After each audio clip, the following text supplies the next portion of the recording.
energía en los circuitos RCL en términos de energía por unidad de tiempo, es decir, de potencia. Ya hablamos en su momento de esta cuestión cuando teníamos elementos individuales. De hecho, lo primero que se puede calcular es la potencia instantánea en cada elemento, es decir, la energía por unidad de tiempo en cada instante de tiempo, que en el resistor es voltaje por intensidad, voltaje en el resistor lógicamente, lo mismo para el inductor y lo mismo para el capacitor. No obstante, en estos circuitos que están oscilando constantemente y que en general la oscilación es bastante rápida, este valor no dice nada. Es más interesante ver los valores promediados en el tiempo, la potencia promedio, la potencia media. Esto también lo trabajamos en su momento y vimos que la potencia media disipada en un resistor era un medio de la resistencia por la intensidad que circulaba por la intensidad máxima al cuadrado, mientras que el inductor y el capacitor absorbían y emitían potencia, pero el consumo medio era cero, es decir, no son consumidores netos de energía. La potencia total promedio en el circuito será igual a la disipada en cada uno de sus elementos.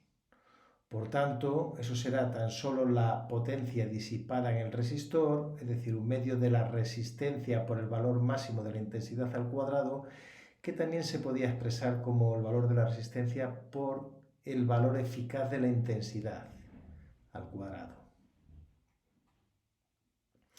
Veamos algo más sobre este valor, sobre esta potencia. De hecho, vamos a coger de estas dos intensidades, al estar al cuadrado, vamos a coger una de ellas y utilizando ley de Ohm la vamos a convertir en tensión máxima partido por impedancia.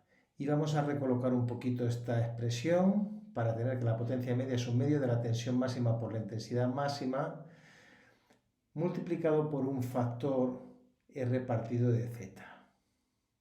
Si recordamos nuestro diagrama de fasores y vemos este triángulo formado por la tensión en el resistor, la tensión que proporciona el generador, con un ángulo del desfase, un ángulo phi, podemos pensar que el coseno de phi es igual al cateto contiguo, la resistencia, partido por la hipotenusa, la impedancia.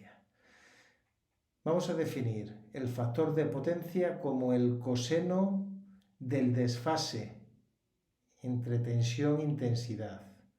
Es decir, es igual a el valor de la resistencia partido por la impedancia. Esto es el factor de potencia de un circuito. Utilizando pues esta nomenclatura, utilizando el factor de potencia, podemos concluir que la potencia media disipada en un circuito es igual a un medio de la tensión máxima por la intensidad máxima por el factor de potencia. O utilizando valores eficaces, tensión eficaz, intensidad eficaz por el factor de potencia.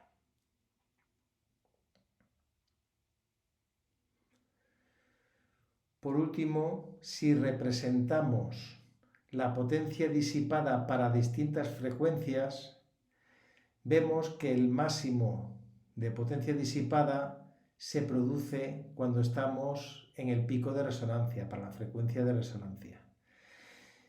Esto sucede, la resonancia, recordemos que la tensión del generador coincidía con la intensidad. Es decir, que el desfase entre ambas era 0, por tanto su factor de potencia es 1. Y la potencia disipada es tensión eficaz por intensidad eficaz. Este es el valor máximo de la potencia. Y de nuevo, como decíamos en el caso anterior de la resonancia, tiene su lógica. El sistema es capaz de absorber más energía cuando oscila con la frecuencia suya propia natural. Es en estas condiciones cuando alcanza mayor intensidad y es capaz de absorber más energía eléctrica. De nuevo, la resistencia también juega un papel en el sentido de cuanto menor sea la resistencia que tenemos, mayor intensidad es capaz de producirse en el circuito y generar un pico mayor de potencia. Es decir, aquí la resistencia, cuanto menor la resistencia, más potencia es capaz de capturar del generador el circuito en serie de corriente alterna.